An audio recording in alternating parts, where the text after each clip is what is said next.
द्रौपदी के स्वयंवर में जाते वक्त श्री कृष्ण ने अर्जुन को समझाते हुए कहा, हे पार्थ, तराजू पर पैर संभल कर रखना, संतुलन बराबर रखना, लक्ष्य मछली की आँख पर ही केंद्रित हो, उसका खास ख्याल रखना।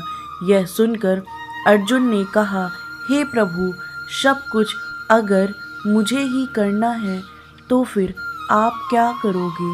वासुदेव हंसते हुए बोले, हे पार्थ, जो आपसे नहीं होगा वह मैं करूँगा।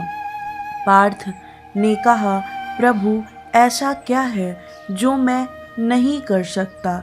वासुदेव फिर हंसे और बोले, जिस अस्थिर, विचलित, हिलते हुए पानी में तुम मछली का निशाना साधोगे, उस विचलित पानी को स्थिर मैं करूँगा। कहने का तात्पर्य यह है कि आप चाहे कितने ही निपुण क्यों ना हो, कितने ही बुद्धिमान क्यों ना हो, कितने ही महान एवं विवेकपूर्ण क्यों ना हो, लेकिन आप स्वयं हर एक परिस्थिति के परिपूर्ण नियंत्रण नहीं रख सकते। आप सिर्फ अपना प्रयास कर सकते हो, लेकिन उसकी भी एक सीमा है। जो उस सीमा से आगे की बागडोर जो संभालता है, उसी का नाम विधाता है। उसी विधाता ने आपकी सारी जिम्मेदारियां ले रखी है, लेकिन आप हो कि सारी जिम्मेदारी खुद ही लिए फिरते हो। सारी दुनिया का बोझ आप अपने सर पर लिए फिरते हो, तो इसमें किसी का क्या दोष है? हमें सिर्फ अपना कार्य करते रहना चाहिए। भगवान क्या कर सकते हैं या क्या करेंगे, ये एक गहरा विषय है। उस विधाता ने इतनी बड़ी दुनिया बनाई, विशाल समुद्र बनाया, उसमें रहने वाले विशाल काय जीवों के जीवन की डोर बनाई, उनके लिए दाना पानी की व्यवस्था की, हजारों लाखों टन समुद्र के पानी को उठाकर हजारों मील दूर आवश्यकता के स्थान पर बिना किसी साधन के बारिश के रूप में पहुंचाया। एक छोटे से बीज में वृक्ष का विस्तार कर देना और उसमें किस मौसम में पत्ते गिरेंगे, किस मौसम में नए फल फूल आएंगे, ये सब कुछ उस नन्हे से बीज में भर देना।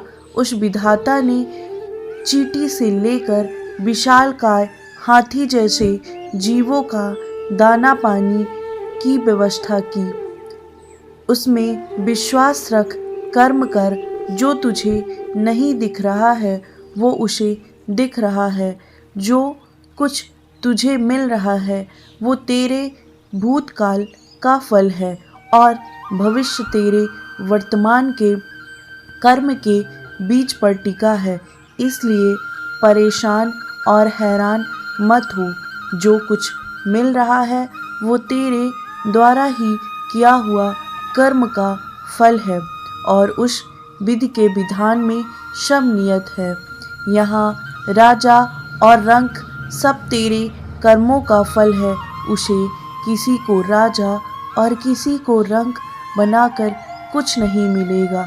वो सब तेरे द्वारा बोए गए बीजों का ही प्रत्यक्ष प्रमाण है। वो सदा परम है। वो तेरे साथ अन्याय नहीं होने देगा। विश्वास रख, वो शुभ कर्मों में तेरे साथ है, बल्कि वो चाहता है कि तू शुभ कर्म कर तो मैं सारी तेरी दुविधा को हर लूँ। समस्याएं ना आए ऐसा तो नहीं होगा, लेकिन वो अदृश्य रूपी शूली को कांटे के रूप में और कांटे को रुई के रूप में बदल रहा है। वो नहीं चाहता कि तुझे दुख दे। आखिर उसको क्या मिलेगा इससे? मन को थोड़ा स्थिर करके उसमें श्रद्धा रख, इधर उधर मत भटक। इंसान और उस विधाता में फ़र्क पहचान, उसमें पूर्ण विश्वास रख और आगे कदम बढ़ा। वो अर्जुन की तरह पानी को स्थिर करेगा, लेकिन पहला कदम तो तुझे ही उठाना पड़ेगा।